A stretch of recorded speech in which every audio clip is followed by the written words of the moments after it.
Assalamu alaikum, students. Today I am recording this video for you for the preparation of end of term 2 final exam 2024-25. And this review pack is I'm recording for grade 9 and grade 10 IGCSE. So before I start with the review pack, I want to go through with the study list. And in the study list, I will highlight the important aspects of the content which is selected for um, testing you guys in the end of term 2 final exams. So the screen has been shared with you. You guys can see the screen. And in the screen, it is clearly seen that it's a review pack of end of term 2. It's written 9 IGCSE, but as I said, it is also for 10 IGCSE. Now, the study list, which is designed, number one is the chapter number 9, sequences, surds, and sets. Sets are not included. So sequences will be tested and surds will be tested. So that's why it is written sequences. Rational and irrational numbers. Rational and irrational numbers, the concept of recurring decimals. How can we convert them into a fraction? That is also tested in your exam. Then we have the most important topic of IGCSE, which is recently added, that is surds. If you want to practice more, then you can go to your textbook and solve questions from page 253 till 284. This is your textbook, guys, and the three worksheets which were given to you during this term 2. The worksheet number 6 is covering sequences. Worksheet number 7 is covering recurring decimals and surds.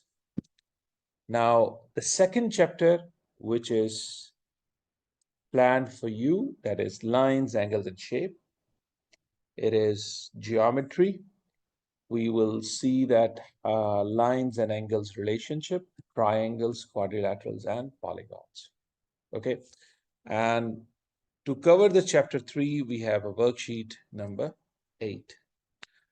If you want to practice through online, then savemyexams.com is a very good website for you. Plus, on top of that, My iMaths is very interactive tool, which is given to all the students, username, passwords. You can go to that, just write in the browser any concept which is coming in your final exam, and that will give you so many practice tasks over there. Microsoft Teams, guys, all the resources are also uploaded over there. The recommended calculator for your exam is FX991EX.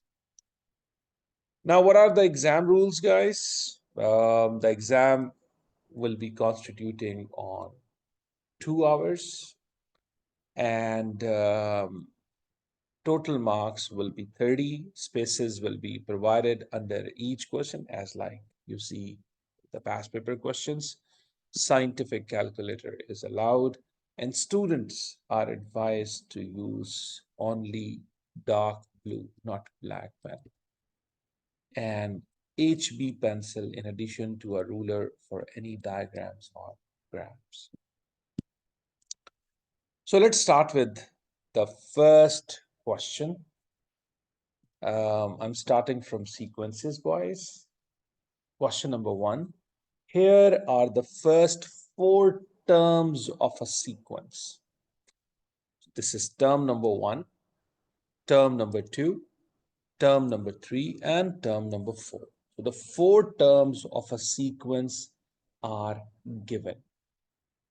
Sometimes we separate the terms by putting the commas in between, but here in this past paper question, examiner did not put the commas. So it means if we leave some space, that also is okay with us. But we need to know This is my first term, this is my second term, this is my third term, this is my fourth term, and sequence move on. Examiner says, write down the next term. So what is the next term? How can I write the next term? I need to identify a pattern which is followed by this sequence. The first thing which comes to my mind, addition and subtraction. And maybe he has added something in the previous term to get the next. So let's check. Is there any constant pattern? So 5 to 8, he has added 3. Then 5 to 11, he has added 3. From 11 to 14, he has added 3, and so on and so forth. I want to get the next term, so I have to add 3 in 14 to get my answer 17. So 17 is my next term. Now, examiner asks you, how did you write the next term? Can you identify the pattern? Yes, we identified the pattern, that is adding 3 each time. So we can write here, adding 3 each time, or just adding 3 is more than okay. Next is the formula of a sequence, which is called nth term of a sequence. Every sequence has a formula. With the help of that formula, we can write any term of a sequence, and that formula is called nth term of a sequence. Now, nth term, why it is called nth term? Because it contains nth term, okay? 5 is basically what? It is when n is equals to 1. It is the position number 1. 8 represents the second position, yani because it is the second term. 11, which is the third term, so n value is 3. 14 is n value is 4. 17, which we got now by completing the pattern, it is my fifth term. So how can I write my nth term? When the first differences are same, such type of a sequence in IGCSE is called linear sequence. So for sure, this is a linear sequence. How to write the nth term? So the nth term is whatever the first difference you found, you need to multiply with n and write like this. So 3n. Is my job done? No. I have to write something here after 3n. How can I write it? So my focus will be on my first term 5 and the difference. So 5 and 3. Now 5, I have to write a minus sign and then 3. 5 minus 3. 5 is my first term and 3 is my first difference. 5 minus 3 is 2. So my answer is 3n plus 2 is the nth term of a sequence. Now, if in the exam I want to check that, is my answer correct? I can use calculator, guys. Suppose, let me open the calculator for you. Okay. I'm going to open the calculator. So in calculator, I can write 3 bracket open. In the place of n, I put 1 because I want to get the first term. And check that, is my nth term formula correct? Is it giving me 5? Yes, it is giving me 5. Now, replace your 1 by 2 in the brackets to get my second term. Yes, it is 8. So 8 is my second term. If I want to check that, is my formula correct and giving me the right answer for the third term, so replace n by 3. It gives me 11. So my formula is correct. So what I want you guys to know, if I write any linear sequence in which the first difference is always the same, suppose I write 4, then I write 7, then I write 10, then I write 13, then I write 16, and so on and so forth. Now, as you guys can see, from 4 to 7, it is just plus 3. From 7 to 10, it is plus 3. 10 to 13, plus 3. And 13 to 16 is plus 3. So you will say, Mr. Omar, that I can see the first difference is same. So this is a linear sequence. So if it is a linear sequence, what is the nth term of a sequence? So the nth term of a sequence is whatever the first difference you found, this is called first difference. The first difference times n, number one. After that, you have to focus at your first term and the difference. But you have to write a minus sign in between. Yani first term, which is 4, minus the difference, the first difference. First term minus the difference. What is the answer? It is 1, so I'm going to write here plus 1. Now, after writing the nth term, can I check, is my formula correct?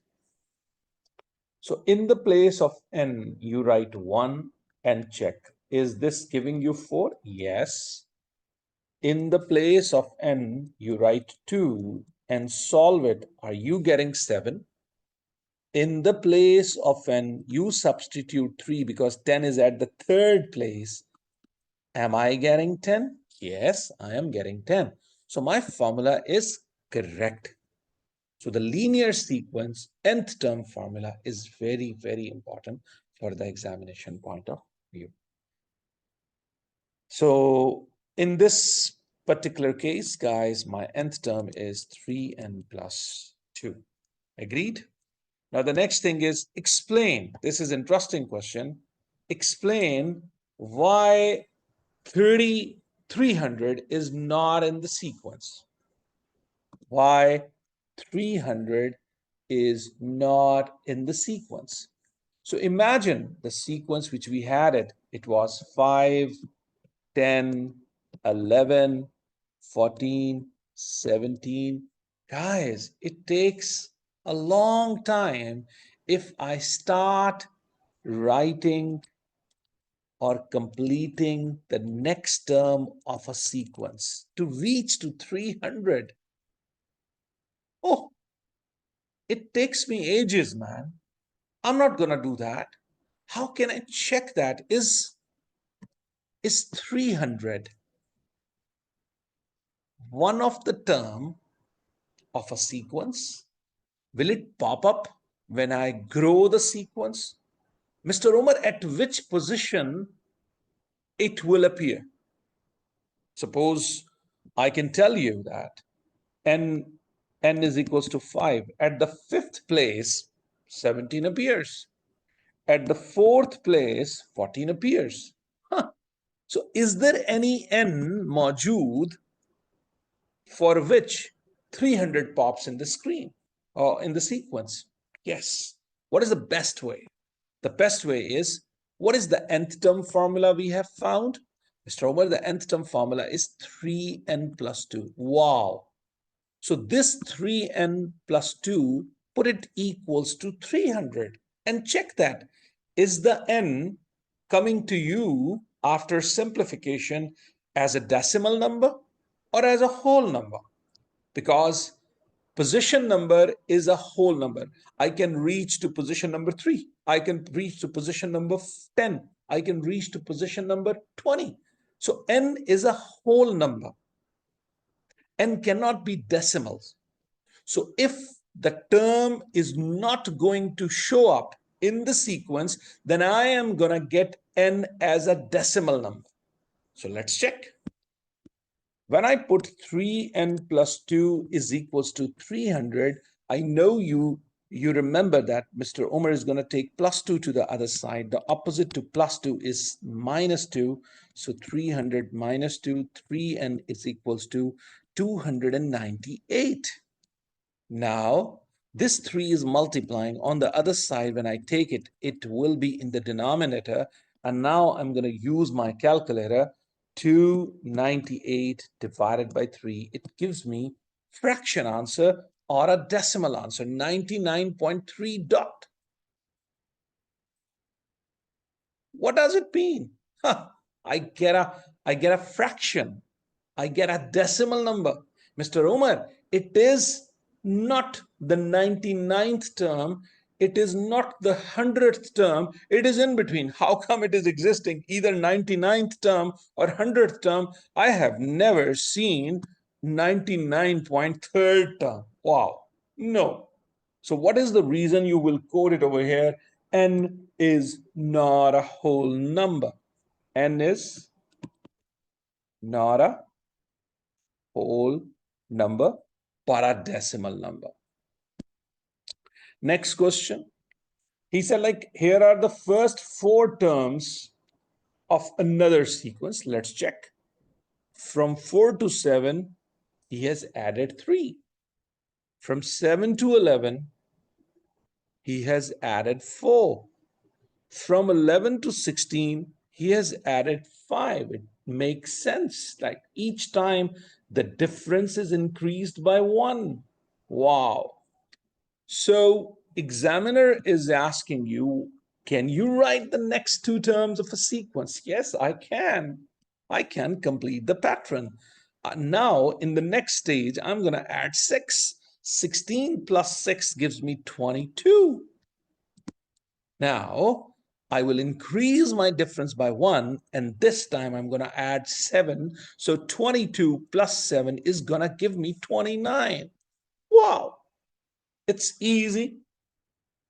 Definitely the question will come in your mind, Mr. Omar, what is the nth term of a sequence? Yes, I can write it, but did the examiner ask you? Let me answer examiner's question, then we will go for the nth term if you really want it. He said, write down the rule for continuing this sequence. You simply say that the first difference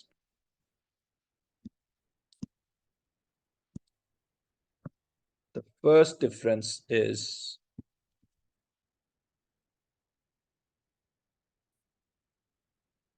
increased by 1 each time, or the second difference is 1. Can I show you what is the second difference? Now, second difference is from 3 to 4, it is 1. From 4 to 5, it is 1. From 5 to 6, it is 1. And 6 to 7, it is 1. When the second difference is the same, such type of a sequence is called quadratic sequence. So this is your second difference. And this sequence will be called a quadratic sequence, not a linear sequence. How to write the nth term of a quadratic sequence? Now I want to teach you, although it is not asked over here, but I want to explain you over here. Suppose I have 4, 7, 11, 16. And now I want to write the nth term of a sequence. So what the first thing I will always do, I will just try to find the differences. I noticed the differences each time it is increased by 1. So the second difference is same. So I'm sure that this is a quadratic sequence. So in order to write the quadratic sequence, we always have something as a coefficient of n square, not n square, because it is a quadratic sequence, as we have a second difference same. So if the second difference is same, this is a quadratic sequence. I need to write n square, not n. Now, how to write this coefficient of n square? Shall I copy n? No. Here, I am not copy the second difference. Rather, I will, second difference is always divided by 2. So I'm going to write 0.5 here. 0.5.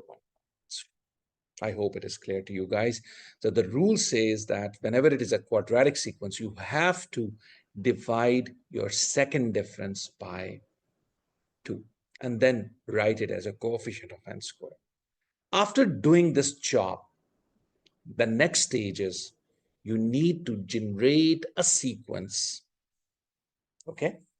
You need to generate a sequence. But before generating a sequence, will you allow me to copy this sequence again? I'm going to copy the sequence again in the exam. 4, 7, 11, 16, and so on and so forth. Now, what is the meaning of generating a sequence? I will take out my calculator and I look at my nth term formula. I'm going to copy 0.5, bracket open. I want to write the first term from this nth term. So in the place of n, I'm going to write 1.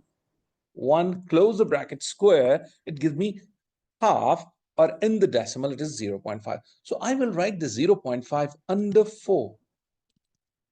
Now, replace the 1, which is in the bracket, by 2 and get your answer, which is 2. Can I get my third term, guys? So replace 2 by 3. It gives me 4.5. Can I substitute in the place of n4 because I want to find the fourth term of the sequence, which is 8. Wow. So what happened, guys? This sequence has generated the first term, second, third, and fourth. But I wrote it under the original sequence. This is my original sequence, and this is the generated sequence I wrote it. Now, what I'm going to do, guys, I will do always subtraction. 4 minus 0.5 is 3.5. 7 minus 2 is going to give you what, guys? It's going to give you 5. 11 minus 4.5 is how much? 11 minus 4.5 is going to give you 6.5. And 16 minus 8 is going to give you what? How much? It is 8. Now, can you apply the same procedure which we have done it in the previous case from 3.5 to 5? What is this? How much it grows? It is 1.5. From 5 to 6.5, it is 1.5. From 6.5 to 8, it is again 1.5. Mr. Umar, it's a linear sequence. How come it's a linear sequence? Because the first difference is same. And you have just taught us how to write the nth term of a linear sequence. So my first difference, when it is same, I need to write 1.5n. And then what to write here? That is first term minus 1.5. So 3.5 minus 1.5 is going to give you what, guys? Is equals to 2. Am I right? 3.5 minus 1.5. It is going to give you 2. So plus 2. So what is the nth term of this sequence in general? I'm going to combine these two. I will say 0.5n squared plus 1.5n plus 2. Remember, this question, the nth term, is created by me because through this question, I wanted to teach you how to get the quadratic sequence. But please don't worry, this type of a tough nth term formula, he's not going to ask you. But Mr. Umar wants you to know if it is a quadratic sequence, you are capable of finding the nth term of a sequence. So did you see in the B part, I didn't ask you to write the nth term, but in the review pack, I have given you skills. Any quadratic sequence, you can write the nth term. Let's go to the next question now. The guy gave you the first 4 terms of a sequence from 8 to 15. He says it is, 7. From 15 to 22, it is again 7. From 22 to 29, and again 7. I'm so happy. Guys, the first difference is same. If the first difference is same, it means It is a linear sequence. So if it is a linear sequence, I can write the nth term, I can write the next term, I can write the rule of a sequence. So what is my next term? I will add 7, and then my next term is 36. Wonderful. Describe the rule for continuing this sequence. What is the rule? Mr. Omar, each time you are adding 7. So adding 7 each time. Nth term, don't watch this. Try to write it by yourself. Got it? So nth term, the rule which you have learned from me, if the first difference is same, you need to write 7n, and then after that, what is your first term and the difference? So I'm going to write here 8 minus 7, which gives you 1. So nth term is 7n plus 1. Suppose if a student says, no, Mr. Omar, I do believe I need to check it. Is my answer right? No problem. Take out your calculator. 7, bracket open, in the place of n you put 1, and then plus 1. Wow, it's 8. And then replace 1 by 2, you get 15. So check 8, 15. So I can check all the terms are verified through the formula of 7n plus 1. Now, the B part. In the B part, examiner did not give you the terms of the sequence. Rather, he gave you the nth term. Yani this is a quadratic sequence, n squared plus 1. He gave you the nth term, and he is interested. Could you please write the first 3 terms of a sequence? First 3 means, guys, in order to get the first term, you need to substitute n is equal to 1 into the formula, into the nth term formula.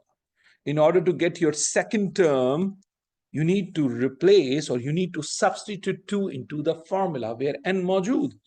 And in order to get the third term, you substitute n is equals to 3. Now take out your calculator, and in the place of n, you need to write bracket open, bracket close. He put a square on the top, and you need to write plus 10. Now in the brackets, one by one, I will write 1, 2, 3. So first is 1 to get the first term. I'm writing it, and it gives me 11. So I got my answer, 11. Now I'm going to change the number inside the bracket, 1 by 2. So it gives me the next term, 14. And may I get my next term? It gives me 19. So imagine, guys, I got the first 3 terms of a sequence. Wallahi, I can write 20th term. I can write 100th term just in the place of n. Substitute which term you wanted.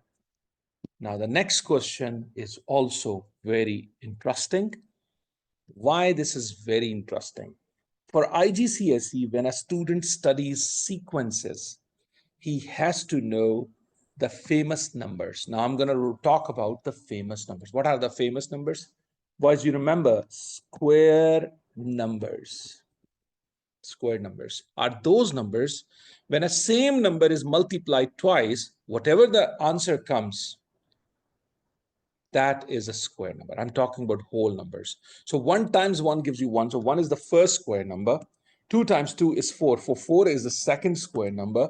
9, 16, keep it up, guys. 25, 36, 49, 64, 81, 100, 121, 144, which is 12 squared, 169, which is 13 squared, 196, which is 14 squared, or 225, which is 15 squared, 256, which is 16 squared. So, guys, these square numbers you need to know for IGCSE. Cube numbers. Yes, Mr. Omar.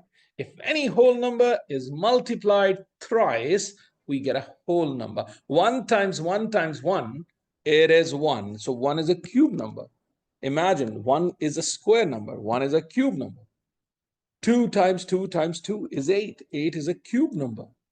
3 times 3 times 3, 27 is a cube number. 4 times 4 times 4 is 64. It is a cube number. 5 times 5 times 5, 125. It is a cube number. 6 times 6 times 6 is 216. It is a cube number. So guys, you need to know for IGCSE the cube numbers. And what is the nth term of a cube number? It is n power 3. What is the nth term of a square sequence, squared numbers? It is n squared. I hope it is clear to you. Now imagine I'm going to give you one question from my side. Everyone knows cube numbers are 1, 8, 27, 64, 125. I can play a trick with you guys now. Rather than writing 1, I'm writing 0. I'm writing 7. I'm writing 26. I'm writing 63. And I'm writing 124. Imagine. No need to apply any formula, any technique, because this question in IGCSE will carry 1 mark, because examiner wants you to recall cube numbers. If your teacher has taught you the cube number, straight away you will try to link every term with a cube number. Look at that. Your original sequence 1, yani this is n cubed, but here he's subtracting 1, here subtracting 1, subtracting 1, subtracting 1, subtracting 1. So don't you think you can write the nth term of this sequence? Yes, Mr. Omar, it is n cubed minus 1. Wow. So if a student knows cube numbers, he can write a sequence which is linked to it if he did just addition or subtraction of terms. In the same way, if he writes 2, 9, 28, 65, 126, I'm sure you will say, Mr. Omar, now you are adding plus 1 each time.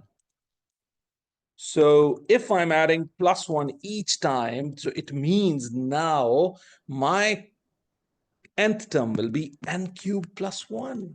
I hope it is clear to you. But again, I am giving you explanation beyond the scope, although it is an IGCSE, but at the moment, you can see it is a cube number 1, 8, 27, 64. They're the famous cube numbers. So Mr. Omar, my nth term is n power 3. So 2 pages are done. Now we got to go to another important question on sequences, which covers some figures in which we can see some patterns. Like in this question, you see there is a single box. Then he writes one box, one box on the left, and one box on the right, and one box on the top. Then same pattern, he was having these 3 numbers, okay? And now he is adding 1 on the left, 1 on the right, but now this time he's gonna add 2 on top. I hope it is clear to you. So can you identify the pattern, how you can make a third figure? Yes, fourth figure. It's sure, sure you guys can write it. How many? Oh, 1 box here, 3 boxes here, 5 boxes here. Obviously, I'm going to cover 7 boxes. So 1, 2, 3, 4, 5, 6, 7. So let me make my 7 boxes from here.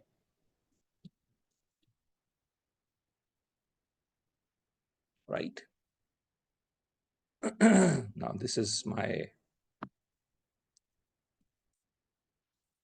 old squares. I'm going to add this one. And if I have 5, I need to add 4. So if I want to add 4, how can I do this, guys? Because I have 5. So in order to make The guy has made here, if it is 3, it is 1. If it is 5, it is 2. Now I'm going to add 3 on the top. Yes. Because each time on top, one box is increasing. Right? So pattern is completed. Now we need to write how many blocks I have used in the pattern number 4. In a pattern number 4, guys, I have counted. Can I check that? 1, 2, 3, 4, 5, 6, 7, 8, 9, and 10. So I got 10 blocks. Can I complete the pattern? It will give me a sense that rather than drawing a diagram, it will tell me in the 5th pattern how many blocks will be seen. So 3, 3, 3, 3. So 13 blocks will be seen. I want to write the nth term. Mashallah, now my students, they know it's a linear sequence and the nth term will be 3n and 1 minus 3, 1 minus 3, which is equals to negative. So 3n minus 2 is the nth term of a sequence. Now he said that Tara wants to make one pattern in the sequence. She has 84 blocks. Work out the largest pattern she can make and add the and the number of blocks remaining. Interesting question. It's the same type of a question which we did it. Can 300 appear in a sequence? Because guys, 3n minus 2 represents number of blocks. And he said 84 blocks. So I need to put it equals to 84 blocks. Maybe a student thinks, no, Mr. Omar, you're doing it wrong. Why didn't you substitute in the place of n? My dear friend, n represents here pattern. And he is telling you 84 blocks. Did he say 84th pattern? No. So if he said that 84th pattern, then I will substitute in the place of an 84. But now he said 84 blocks. So the blocks is represented by 3n minus 2. So I need to solve this equation. How to solve this equation? Minus 2 goes to the other side. So 3n is equals to 84 plus 2. So 3n is equals to 86. And then n is equals to 86 over 3. Now, if I do the calculation with calculator divided by 3, it gives us 28.6 recurring. So 28 is my whole number. Agreed? 28 is my whole number. So 28 patterns will be completed. So the largest number of patterns are 28.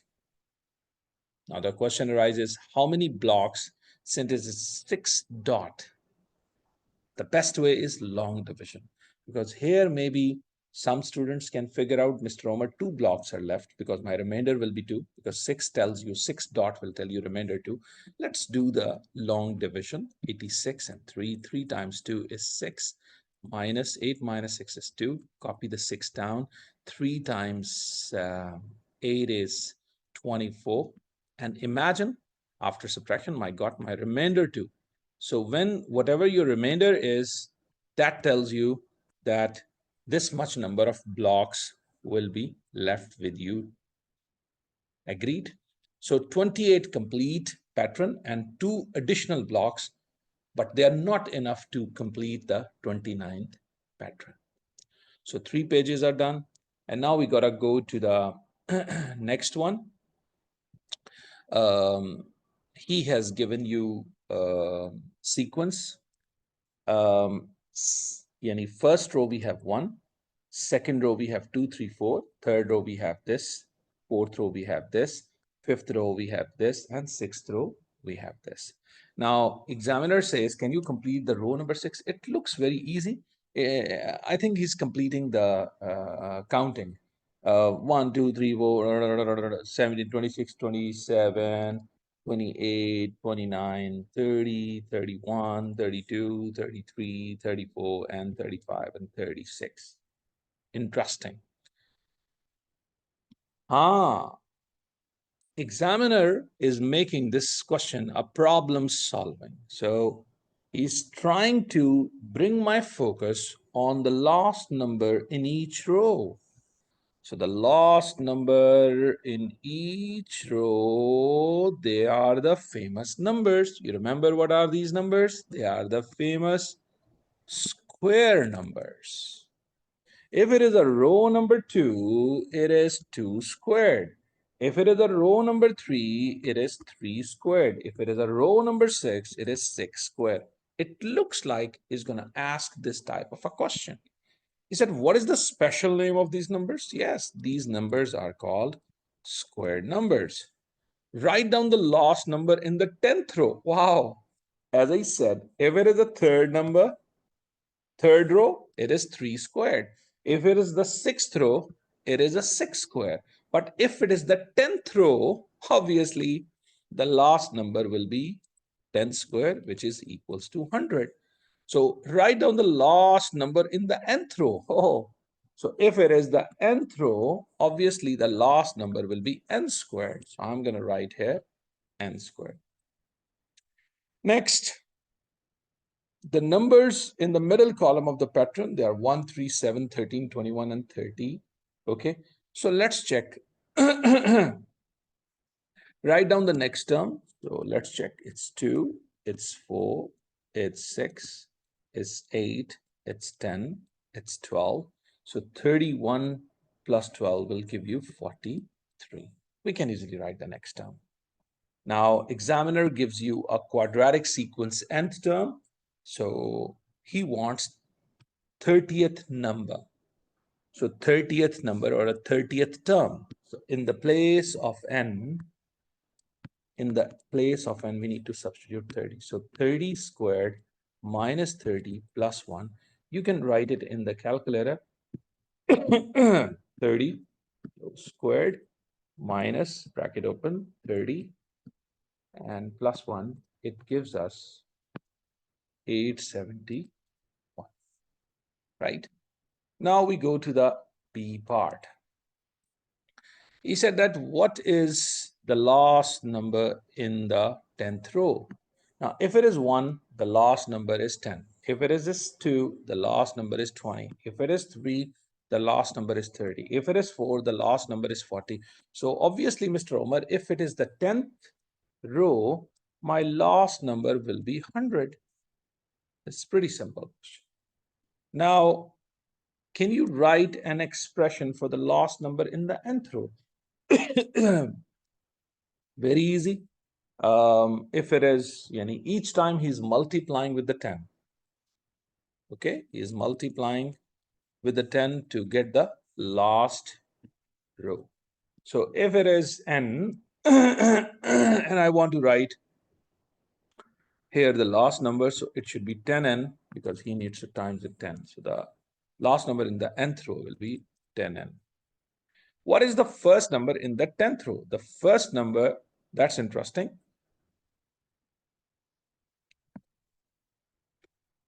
If it is 4, the first number is 31. If it is 3, it is 21. If it is 10, it should be 91. Agreed? Now, the examiner is asking you if the first number, what is the first number in the 10th term? So obviously it will be 91. Now, the first number in the nth row, interesting question. Basically, he is subtracting each time. If it is 4, the guy was writing 31. He was subtracting 9. He was subtracting 9 from the row.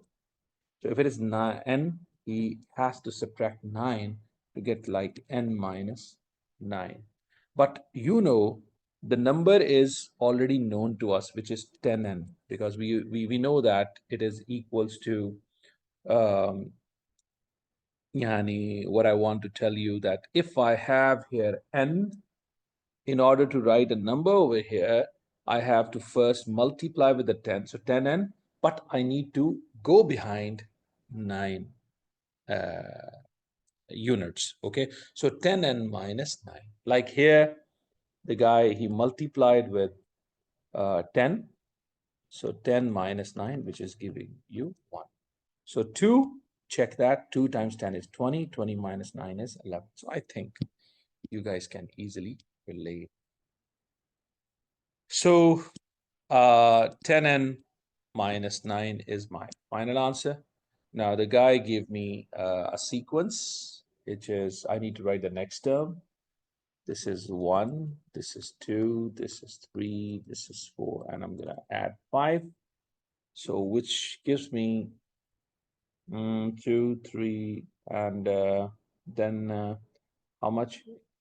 Let me check that, guys. What is happening? It looks like a Fibonacci sequence. Check that. 2 plus 3 gives you 5. Then after that, 3 plus 5 gives you 8. 8 plus 5 gives you 13. So 13 plus 8 gives you 21. So this is called Fibonacci sequence. So sometimes examiner asks some patterns which can be easily identified with the hit and trial. So what is he doing? He's taking the previous two terms, add them, and get the next term. So 21. Next is interesting. He wrote the first term x power 6. Sorry, x power 6, guys. He wrote it here. Then he wrote 6x5. So each time the power is decreased, and whatever the power you have, it goes to the coefficients, and we multiply them together. So what is happening? This is 1. 1 times 6 is 6. 6 times 5 is 30, and I decrease the power. Then 30 times 4 is 120. And now 120 times 3 is 360, and the power of x will be decreased by, so 360x squared is my next term. Then after that, he is multiplying to get the next term. So times 3, times 3, times 3, times 3. My dear friend, this type of a sequence is called exponential or geometric sequence. And such type of sequence, its nth term formula is in our course, and you should take that. And I will write the nth term, although he is not asking you to write the nth term, but I will explain it here. So I want to get the next term. So times with 3, 162 times 3 gives me 486. So that's my next term, 486. But how to get the nth term of this type of a sequence? Very easy. I have two ways. One is like the formula which you will take in the A levels, which is ARN minus 1, where A is what? A is your first term, and R is what? R is the common ratio, which is 3. But it happens when I multiply. I'm not adding, subtracting. Adding, subtracting is happening in linear, quadratic, cubic sequences. But if you multiply the previous number to get the next one, that number is a common ratio. So that has to be placed over there. Now, if I want to write the nth term, so A is what? For me, it is 2, okay, times, what is my R? My R is 3, and always you write n minus. Maybe you object on this, Mr. Omar. You wrote a formula, but I don't know. Is it a correct formula? No worries. You need not to worry. I can check my answer. That I will write 2 times 3 raised to the power 1 minus 1, because in the place of n, I'm going to write 1. So am I going to get 2? Yes, guys. Can you check that? I'm getting 2. Now, replace your n by 2. Check that. Are you getting the second term? Look at that, 6. Now let me replace my n by 3. Am I getting the next term, 18? Yes. So it means my formula is correct. So if you want to memorize this formula, a times r raised to power n minus 1, you can do that. If you don't want to do that, you can use another technique, which is very easy. 2, okay. 6 is what? It is 2 times 3. 18 is what? 2 times 3 squared. 54 is what? 2 times 3 power 3. 162 is what? It is 2 times 3 raised to power 4. So what is the nth term? So the nth term will be 2 times 3 raised to power n minus 1. Why? Because this is the fifth term. So I wrote here 4. If this is the fourth term, I wrote here 1 less. If it is the third term, I write here 2.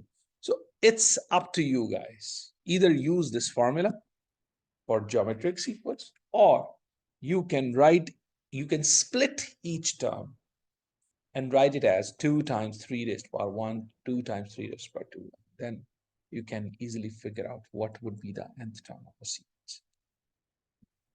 Now, question number 6.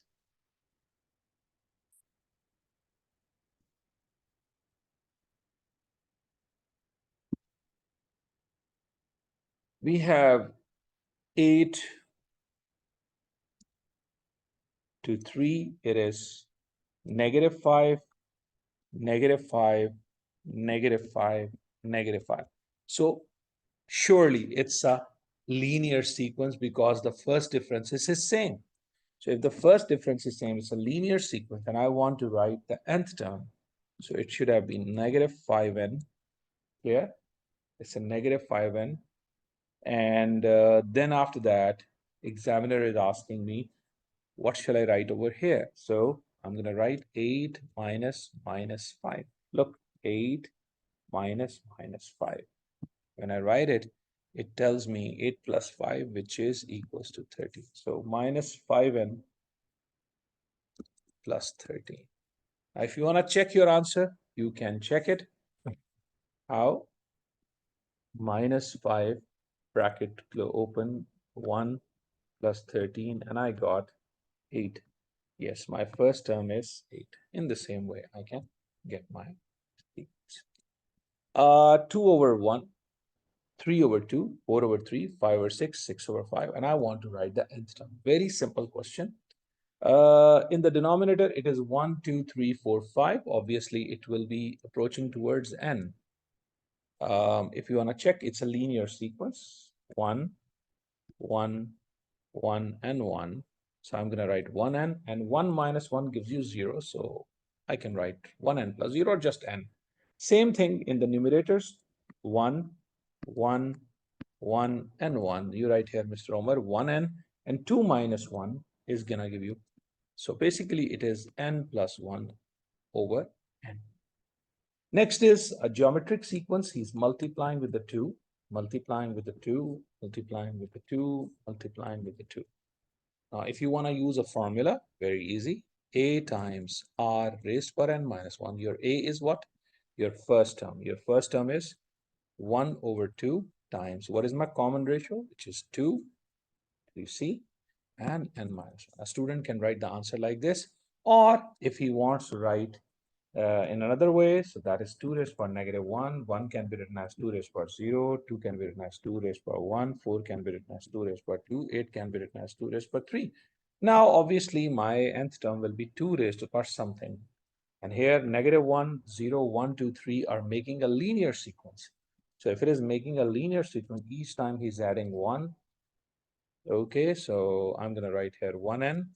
And then -1 minus 0 is going to give you, -1 minus 1 is going to give you -2. So this is also nth term. So both will be accepted by the examiner in the exam, inshallah. Question number 7, guys. From 27 to 26 is -1, and then -3, then -5, then -7. In the same way, I can write -9, then -11. -9 gives me 2, -11 gives me -9. So 2 and -9 are my answers.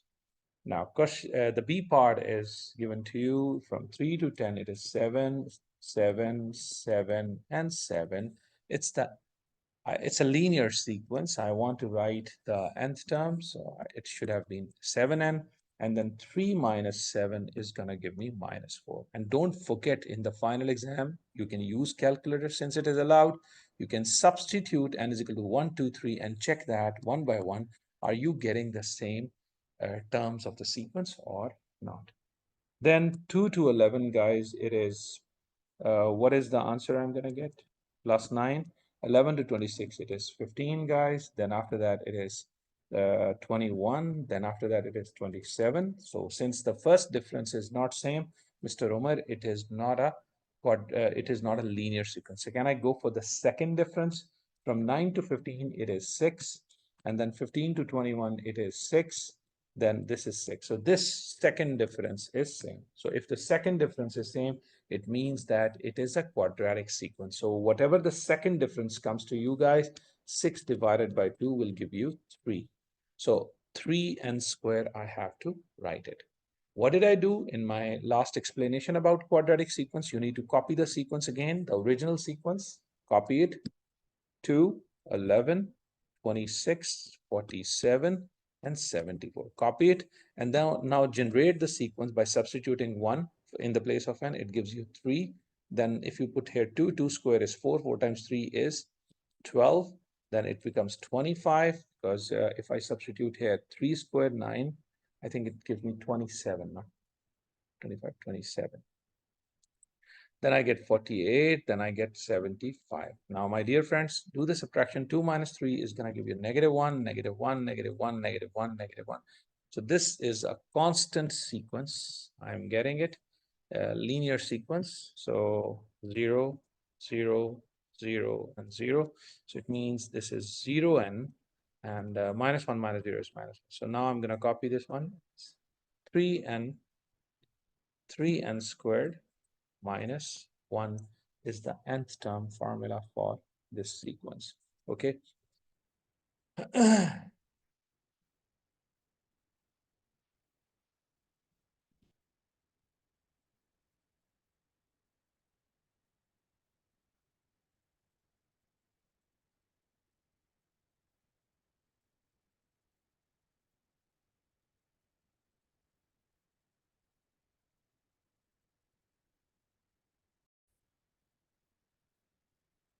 Now, question number 8.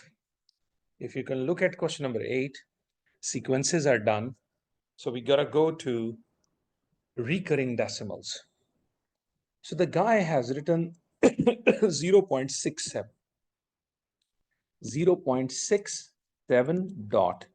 It means this is a recurring decimal where the 7 is repeating infinitely many times. If you want to write it in an expanded form, it looks like 0.677777, so on and so forth. How to convert recurring decimals into a fraction, into a vulgar fraction? How? Everyone knows rational numbers can be written as a recurring decimals. Rational numbers can be written as a terminating decimals. So there are two important forms of decimals. Either you go with recurring decimals or you go with the terminating decimals. So this is recurring decimals.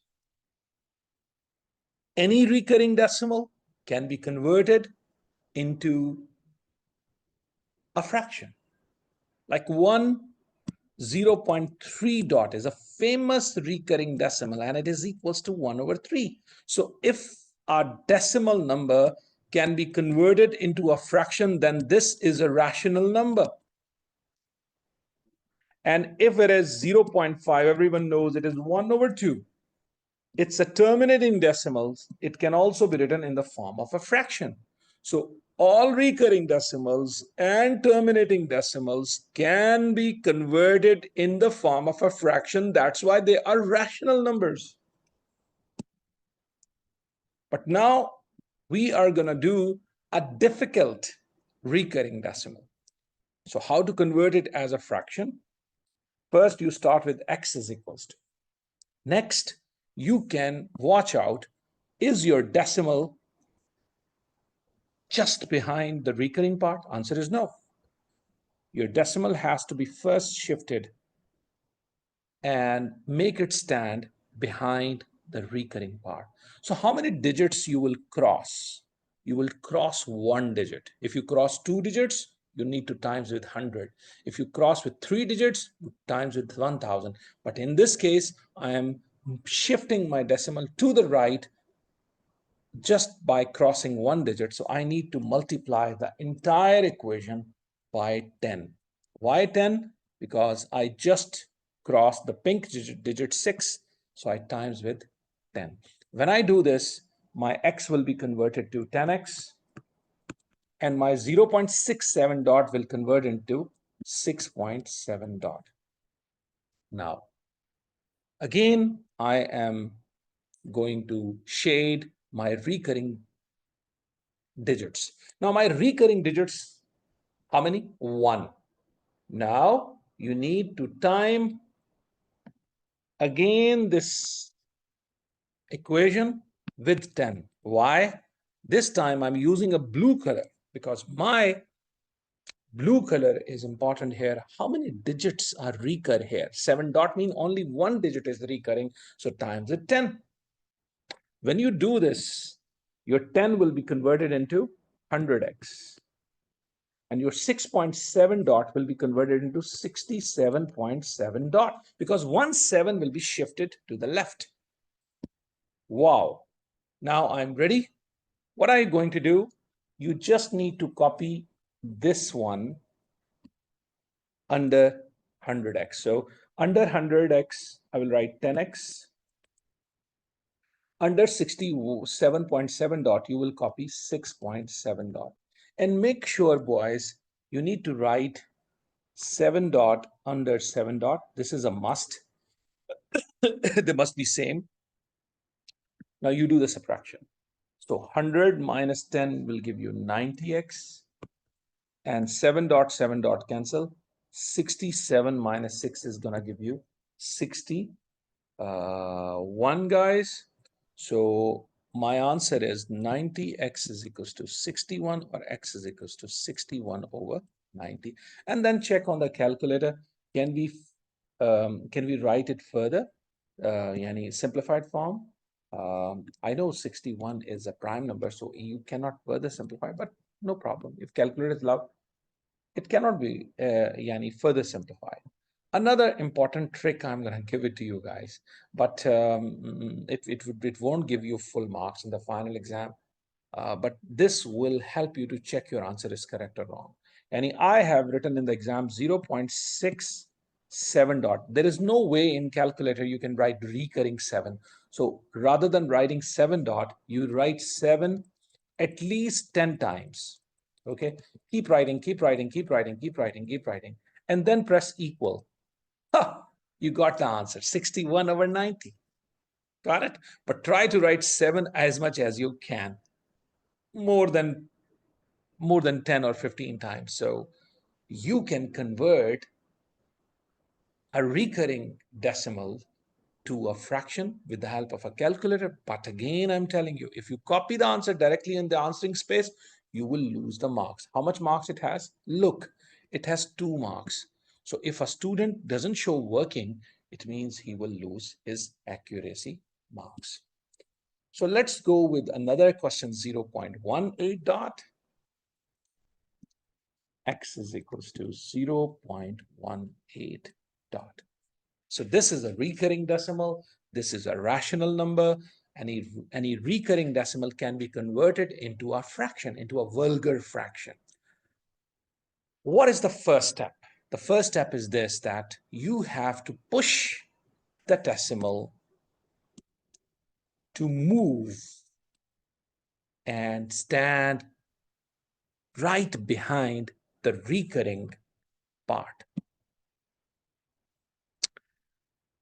In order to do this, you have to cross one, and single digits we need to cross. So as many digits you cross, as many zeros you need to multiply with the entire equation. So you crossed one digit. So I am gonna multiply the entire equation with 10. So 1, 0, I multiply.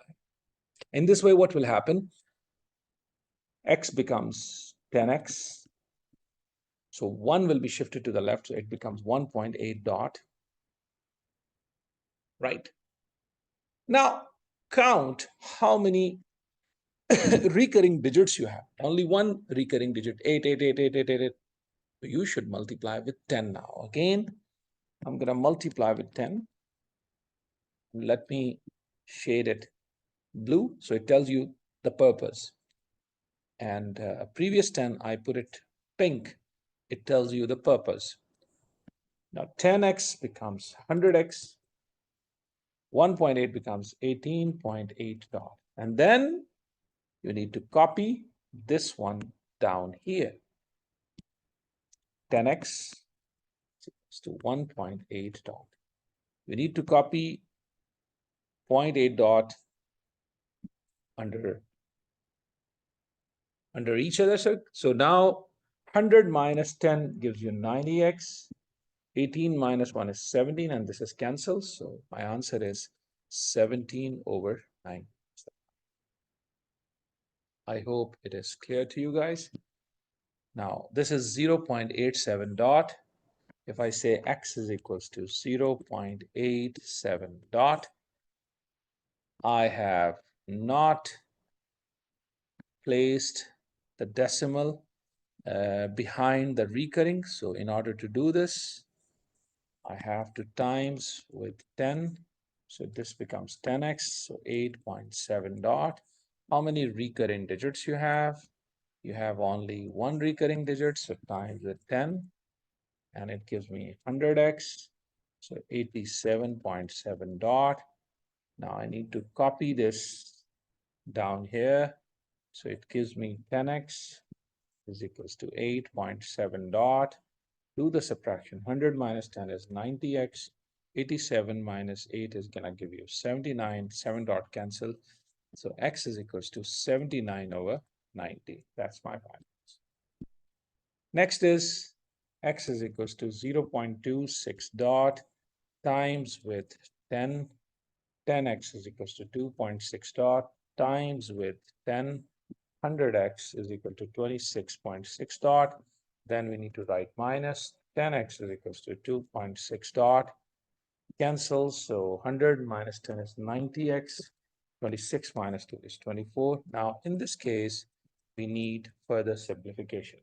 So divided by 2, x is equals to 12 over 45. Divided by 3, it is 4 over 15. So 4 over 15 is the simplest answer. If you want to check your answer from a calculator, 0.26666666666. You keep writing 6, okay? And then you press the equal sign. It turns out to be a fraction, which is 4 over 15. Next, 0.25. So x is equals to 0.25 dot times with 10. So it gives you 10x. So 2.5 dot times with 10 gives you 100x. So 25.5 dot, and then minus 10x equal to 2.5 dot, cancels. So 90x is equals to 23. So x is equals to 23 over 9. Next, we have surds finally. If examiner uses the word rationalized, so be careful. Rational numbers cannot be written in the form of a square root. So square root of 2 is irrational numbers. If you try to write the square root of 2 in the decimal form, you cannot write it as a recurring decimal or a terminating decimals. So that's why square root of 2 is irrational. Examiner mentions here, is there any way you have to convert your square root of 2 into a rational form? Yani, in other words, he said, can you remove square root of 2? Can you remove square root, the radical sign? Can you remove it? Yes, I can. Which method I have learned? In mathematics, we know that 2 times 2 is 2 squared.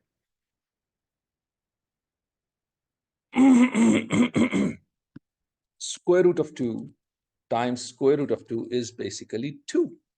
How?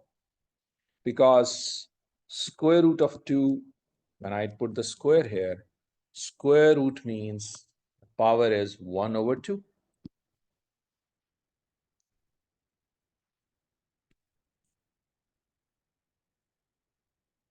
Well, the answer is 2. Or in other words, I think this might be hard for you to understand. Let me make my explanation more clearer to you.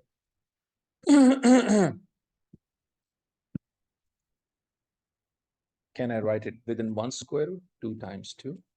That is square root of 4, which is equals to 2. So what is square root of 3 times square root of 3? That is 3. Square root of 7 times square root of 7? That is 7. Listen to me now. Cube root of 2, cube root of 2, cube root of 2, that is 2. I hope it is clear to you now. If it is a fourth root of 2, fourth root of 2, fourth root of 2, fourth root of 2, it is 2. So square root of 2 times square root of 2, it is 2. We will use this concept to rationalize our denominators. Now, if the guy has written square root of 2 here, and I don't want square root sign over here, what I need to do, guys, I need to multiply up and down with the square root. Now, algebra says if I write a over b times c over d, algebra says numerator multiply with numerator and denominator multiply with denominator. So my answer will be ac over bd. Now here my answer will be 5 square root of 2 over square root of 2 times square root of 2. Didn't I tell you when square root of 2 times square root of 2, what is the answer I always get? I always get 2. So straight away, I will write here the answer 2. Now you remember what was my purpose? My purpose was this, I need to do to multiply up and down with the same number, square root of 2, square root of 2, because my aim was to get rid of the square root sign in the denominator. So I got rid of that. Next type of a question, very important for the examination point of view, you need to convert them into the surd form. For surd form, guys, you need to be very good at what is this called? Factorization. I can open my calculator. I can do it very quickly. Like I can write square root of 50 and the calculator will give me the answer in a surd form very quickly. Yani square root of 50 is equals to what? It is equals to 5 square root of 2. And if I want to write this one as a surd, I know 3 is outside. So 3 is not contributing to the surd, but square root of 8 is equals to how much if I want to write it? So square root of 8, it gives me 2 square root of 2. So now I got 2 square root of 2. Now 2 square root of 2, 2 and 3, when we multiply them together, it gives me 6. So 5 square root of 2 plus 6 square root of 2. Now 5 plus 6 is 11 square root of 2 I am going to get, because I'm doing what? 5 apples plus 6 apples is 11 apples. Yani 5 square root of 2 plus 6 square root of 2 is 11 square root of 2. Now, if you want to check your answer in the exam, that are you correct in doing the surd? And after this, I'm going to teach you the manual way of doing the surds. But before that, let me write my answer through the calculator. Now I'm going to write square root of 50, bring the cursor outside, plus 3 square root of 8. In this way, you should write it in the calculator. Now look, calculator gave you the answer directly, 11 square root of 2. If any student try to write the answer directly in the exam, I am not going to give him even a 1 mark to him, because he cheated from a calculator. Calculator is handed over to you just to verify your answers. but you have to show your working. How can you show your working? First of all, you will work on square root of 50. So what is the prime factorization of 50? 2 and 25, and then 5 and 5. So this is the prime factorization of factor tree of 50. 5 is a pair, and we can see 5 is a pair. So instead of taking the complete pair, guys, I'll write 5 outside if there is a pair. So instead of those two 5s, I will get a single 5 and write it outside the radical. But there is a single 2 that will stay in the square root. Now there is a 3 which is already out. I keep it outside. Now let me work on the third form of 8. So square root of 8. 8 is 2, 4, and then 2 and 2. So look at that. This is a pair, and I will write in place of that a single 2 outside, but 1, 2 will remain inside the square root. Once I do this, guys, now I'm ready.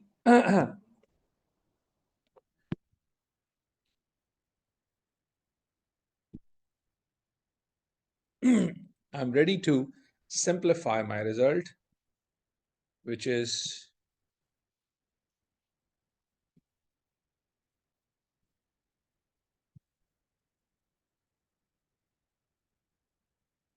taking time, but hopefully it will be erased. Yes. When I simplify 5 square root of 2, 3 times 2 is 6 square root of 2, and then it will become 11 square root of 2.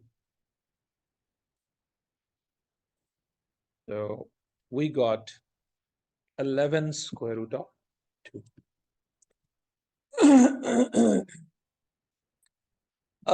Next question is 4 over 3 plus square root of 5. So now what I'm going to do, guys, what I have taught in the class, if you see a plus sign here, okay, if you see a plus sign in between the two numbers in the denominator, you need to multiply, in fact, the conjugate or the opposite of that, any plus sign, you need to write a negative negative, 3 square root of 5 and 3 square root of 5. This is the first thing you have to do. Then later, this 4, which is outside, is going to multiply with 3. 4 times 3 is 12. And then this 4 is going to multiply with square root of 5. So minus 4 square root of 5. 4 cannot go inside the bracket, inside the square root. It will stay outside and right behind the square root sign. Now here I'm going to use a plus b and a minus b formula, which is a squared minus b squared. Yani, because we know a minus b, a plus b, it is always equals to a squared. So what is a squared, which is 3 squared minus square root of 5. So square cancel with the square root, and this becomes 9, and this becomes 5. So 9 minus 5 is 4. So my final answer is 12 minus 4 square root of 5 over 4. But it is not a simplified answer. So this 12 can be divided by 4. This 4 can be divided by 4, and this 4 can also be divided by 4. So 12 divided by 4 gives you 3 minus, this is 1 square root of 5 over 1. It's up to you not to write 1 over here. So my final answer is 3 minus square root of 5. Easy. So be careful. These type of questions, you need to use difference of two squares formula. Next, we have 9 square root of 5. 9 over square root of 3. So multiply numerator, denominator, 9 square root of 3 over 3, and 3 cancel with 9, so 3 square root of 3. Then 18 is 2, 9, 3, 3, pair. I'm going to write 2 is already out. So because of this pair, I'm going to write 3 outside, and this 2 is inside. 8, 2, 4, 2, 2, pair, 2 outside, inside I'm going to write 2. So this is 6 square root of 2 minus 2 square root of 2, which is equals to 4 square root. Now, in this case, I have to multiply and divide same numbers, but if you have a negative sign, write a positive. 1 plus square root of 2, 1 plus square root of 2. I'm ready to multiply 2 inside. 2 plus 2 square root of 2. Use the a minus b, a plus b, which is equals to a squared minus b squared. Now you know 1 square is 1 and square cancels. It's 2. 1 minus 2 is negative 1. So my answer is 2 plus 2 square root of 2 over negative 1. You can copy the answer as it is if you want it. And if you don't want to write minus sign, you know, in the denominator, you can multiply the entire term with a negative 1. So 2 multiply with negative 1 becomes negative 2. 2 square root of 2 multiply with the negative sign, it becomes minus square root of 2. And minus 1 times with negative 1 is 1. So it looks beautiful if you write your answer as negative 2 square root of 2. And some teachers, they take 2 common outside. But I think this is more than fine because my main purpose is served. Yani I wanted to make my denominator free of square roots, so I have made my denominator free of square roots. Same type of a question. So I'm going to do what, guys? Square root of 10, square root of 10. So 8 square root of 10 over 10. Now I'm going to cancel, divided by 2, divided by 2. So it gives you 4 square root of 10 over 5. Now the third of 27, 3, 9, 3, 3 pair, 3 square root of 3. So 2 square root of 3, which is 5 square root of 3. Now I want to make a pair, 4 minus 2. So 4 minus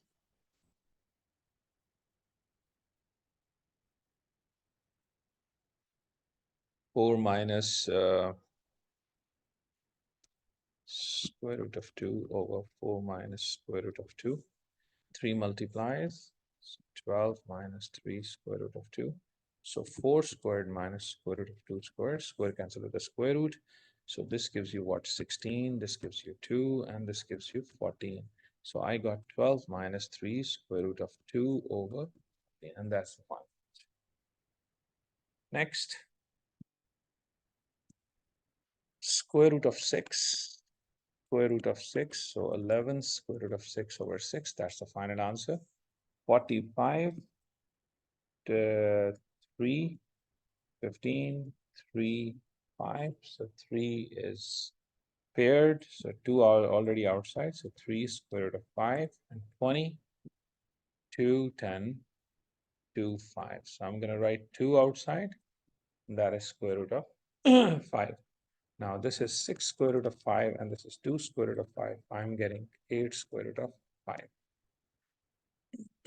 So 8 minus square root of 3, I will write here 5 plus square root of 3 and 5 plus square root of 3. Again, difference of two squares formula. 2 times 5 is 10 plus 2 square root of 3. So 5 squared minus square root of 3 whole square. Square cancel with the square root. So this gives you 25. This gives you 3. 25 minus 3 is going to give you 22. So what final result? 10 plus 2 square root of 3 over 22. Now, as you can see, we can do further separation. 10 divided by 2, 2 divided by 2, and 22 divided by 2. So this gives you 5 plus square root of 3 over 11. Next, we have 10 over square root of 11. Square root of 11, square root of 11 is 10 square root of 11 over 11. 18, 2, 9, 3, 3 pair. So 3 square root of 2, 50. 2, 25, 5 and 5. 5 is a pair. 2 is already out. 5 square root of 2. Now this is 9 square root of 2 and this is 10 square root of 2.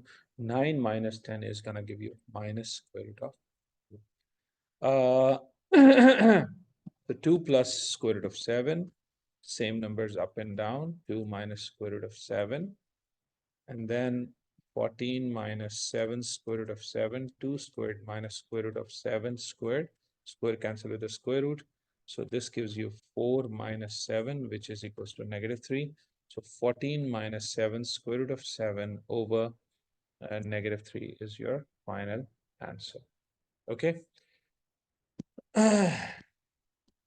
Now the next question is on polygons. And a most interesting thing is a regular polygon question came in front of us. So regular polygon. If I see a regular polygon, guys, we need to always write a famous formula, which is for regular polygons. What is this? 360. And here we write exterior angle, and here we write number of sides. So the guy did not give you the exterior angles, rather he gave you interior angles. So we know interior and exterior, they are supplementary because their sum is equals to 180. If someone gives you interior, you can find exterior. If someone gives you exterior, you can find interior.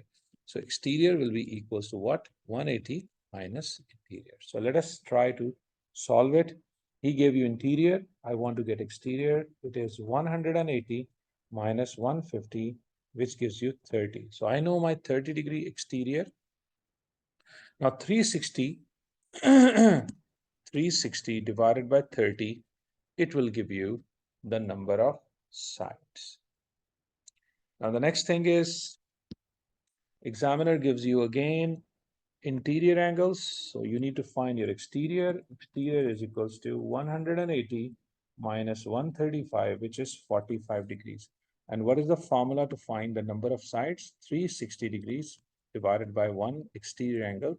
So 360 divided by 45, and that gives you 8. Now, again, for regular polygons, 360 degrees, exterior and number of sides. The interior is 160, exterior will be equals to 180 minus 160 gives you 20 degrees. Number of sides, 360 degrees divided by number of one exterior angle. So it is giving you 18 sides. Next, again, interior angle is given. So exterior is equals to 180 degree minus 162, which is equals to 18 degrees. Number of sides is equal to 360 divided by 1 exterior angle. 360 over 18 is going to give you 20 sides. We get. Now, again, you need to highlight, we have a regular polygon. So if it is a regular polygon, guys, this time the guy has given you 10 sides, 18 sides. Let's use the formula.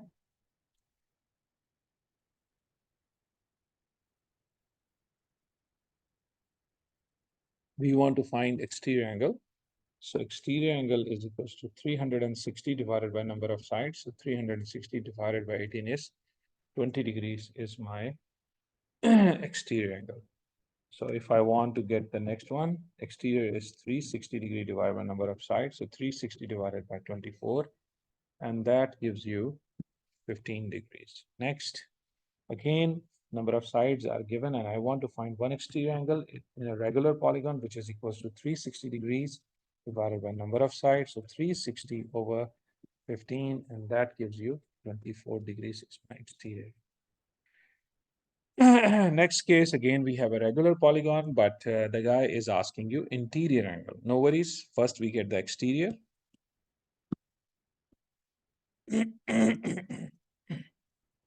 So exterior is equals to 360 divided by 12.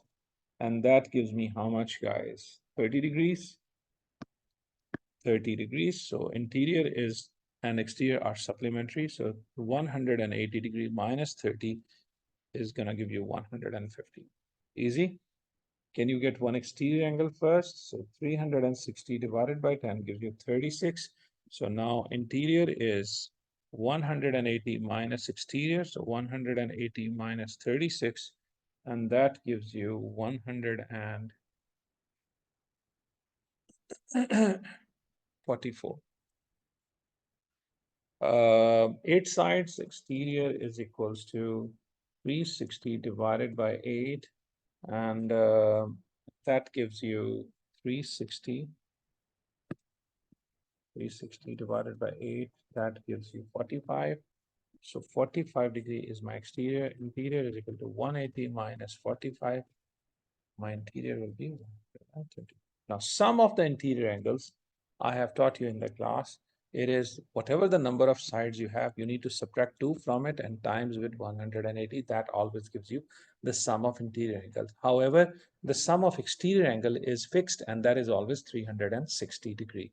But here is the examiner asking you sum of interior angle or exterior. He is asking you sum of the interior angles. Okay, he's asking you interior angle, and the formula is number of sides minus 2 times 180. So how many sides you have, guys? 14. So 14 minus 2 is 12. 12 times 180 is gonna give you 2160 degrees. That is the sum of the interior angles. Now again, he is asking you sum of the interior angle of how many sides? 20. So 20 minus 2, it is 18. So 18 times 180 will give you the answer. That should give you guys, so 3240. Next question. If we have 3 equal sides, obviously this is an equilateral triangle. If we have 4 sides and all are right angles, either it's a rectangle or a square, but this is rectangle, no square is given over here.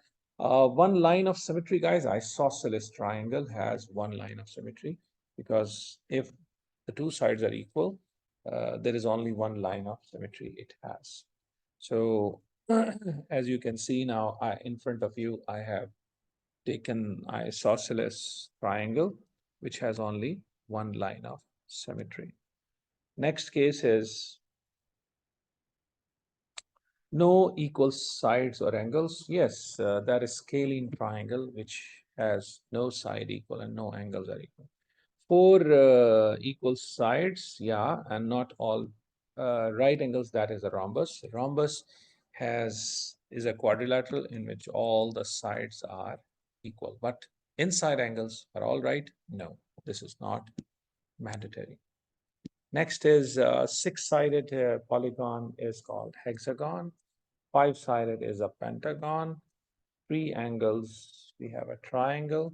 8 sides, we have octagon. 4 equal angles square. Two long side, two short side rectangle. All sides the same, have right angle square. 3 side, no equal angle scalene. 3 yani a triangle with one line of symmetry isosceles. 4 equal side and no right angle is a rhombus.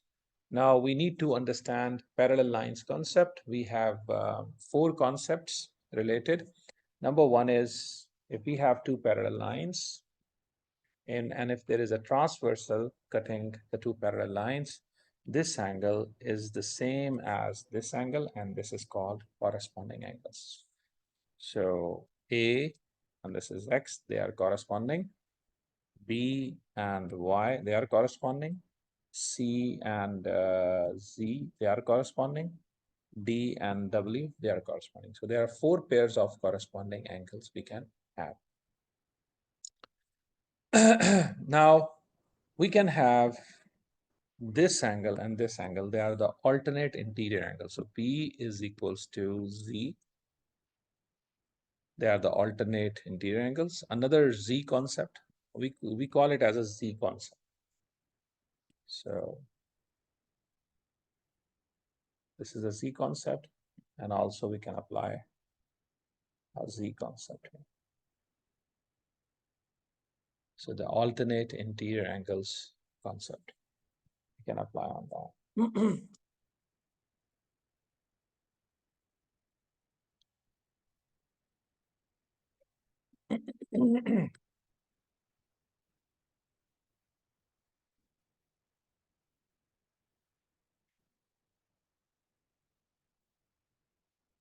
Okay. So alternate interior angles concepts we discussed. And now the next is we have vertical opposite angles, guys. If this angle and this angle, they are same, this angle, they are called vertical opposite angles. Last but not the least, if you have 2 parallel lines, the U concept, meaning these, this is called co-interior angles, and they are supplementary. Okay, let's start applying it. In this case, you guys can see if this is 71, okay, I can say this is 71 because they are the parallel lines. And then this is 71, so this is also 71, alternate interior angles. This is X, and this is 55, vertical opposite angles. So X, this X, this 55. Now we can use the sum of the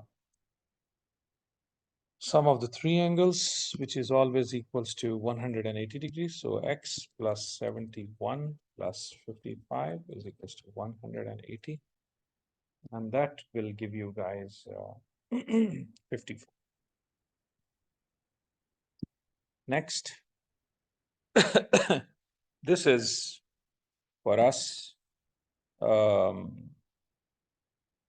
a very complicated figure, but don't you worry, guys. So you need to just check out like where are the parallel lines. So this is, and this one is a parallel line. So if they are parallel lines, and this is a transversal, so it means this angle and this angle must be the same, corresponding. So this is 32. So I'm writing here 32.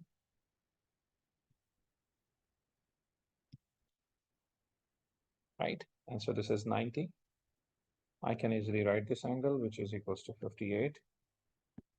And then sum is 180, so Q is equals to 122. Another important aspect, which is highlighted over here,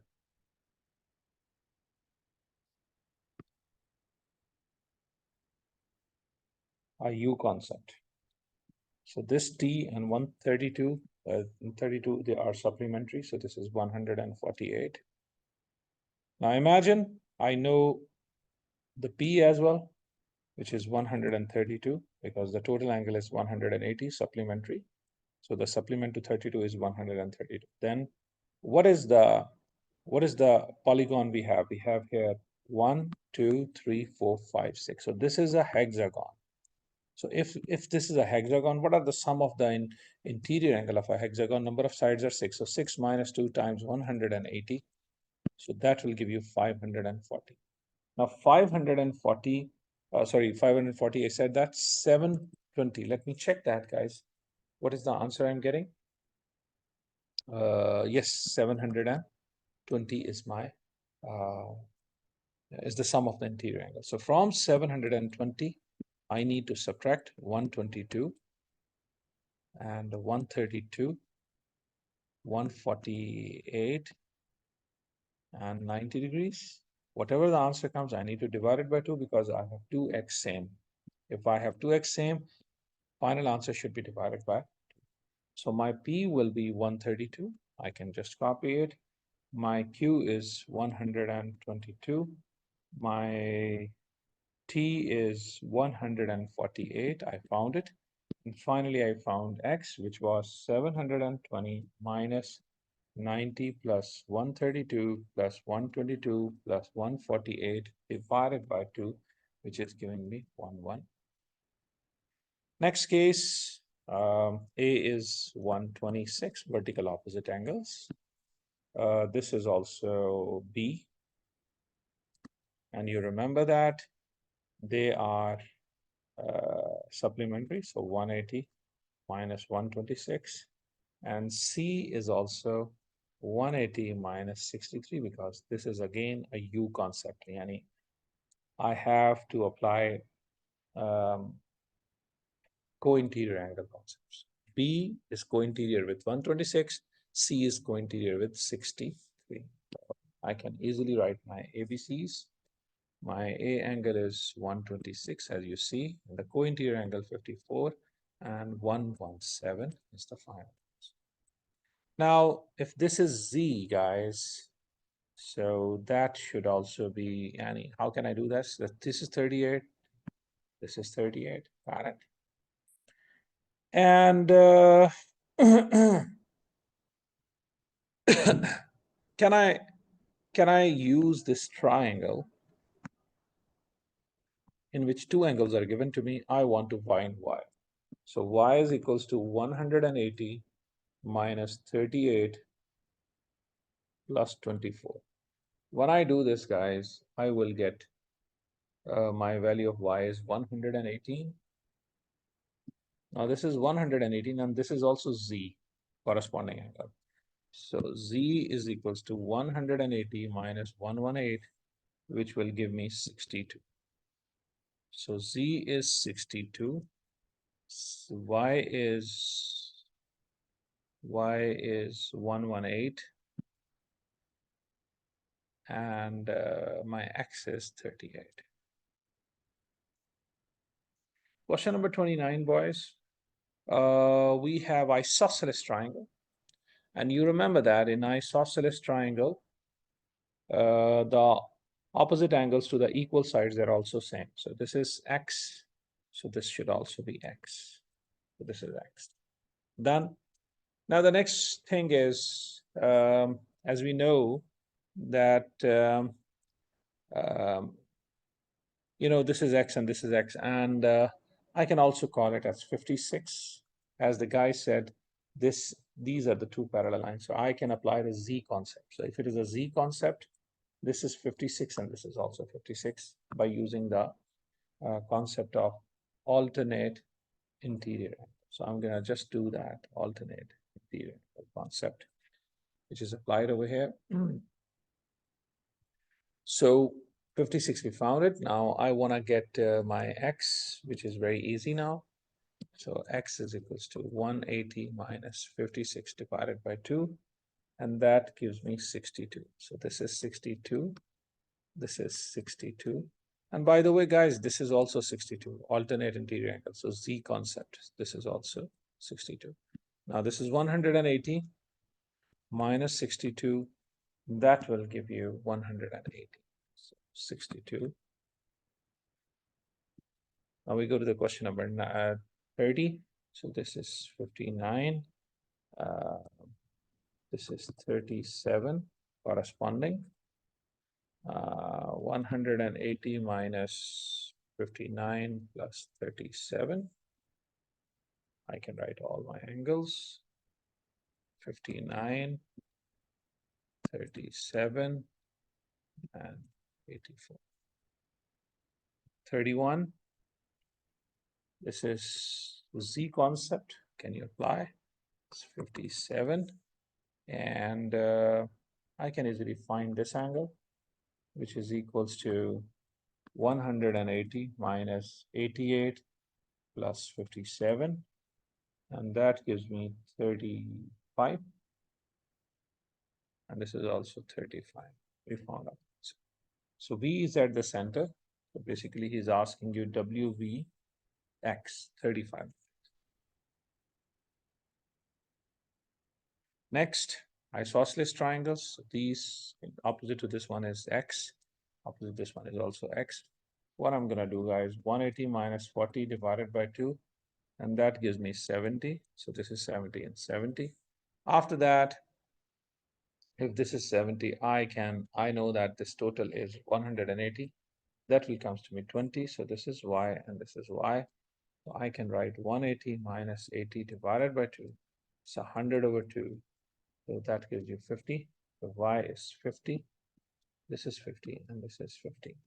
So BCD angle, BCD angle, if I'm looking for BCD angle,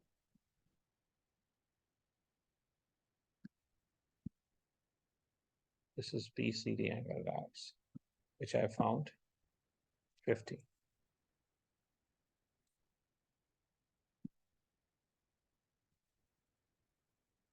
BCD angle is 50 degree. And then he said, like, why DC is not parallel?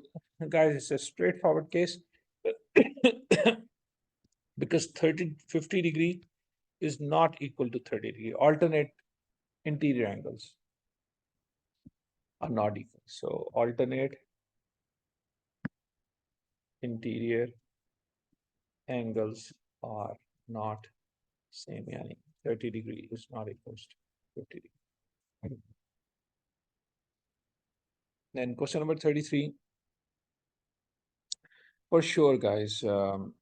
Four equal sides, diagonals intersect at right angle, four lines of symmetry, and two pairs of parallel sides. So four properties of a square. Another type of quadrilateral always has property B. So property B, diagonals are right angle. Basically, diagonals are right angle in the case of a rhombus, in the case of a square, and in the case of a kite. Okay, and the diagonal intersect at right angle, but he said that another type which has none of the other properties, obviously, this is a kite because other are favoring to rhombus, a square. Then, guys, it's pretty simple. B and F, they are corresponding angles.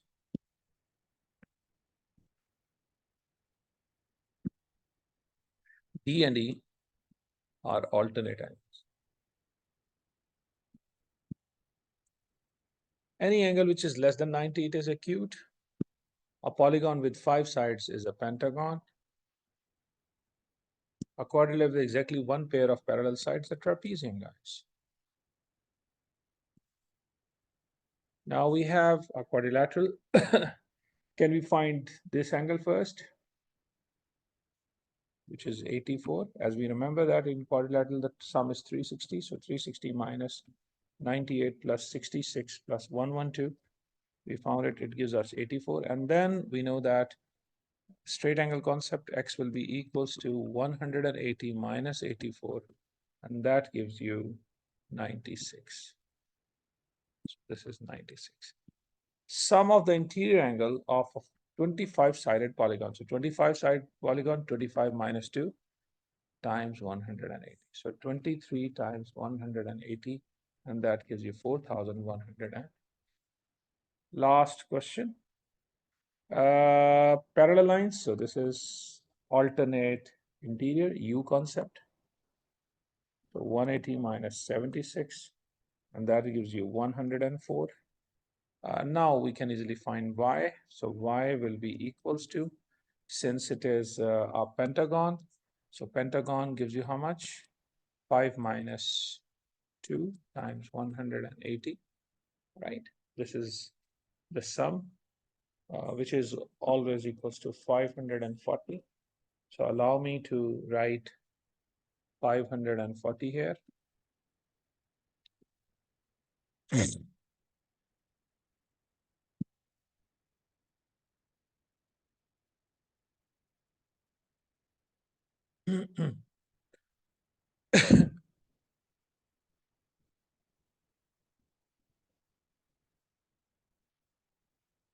540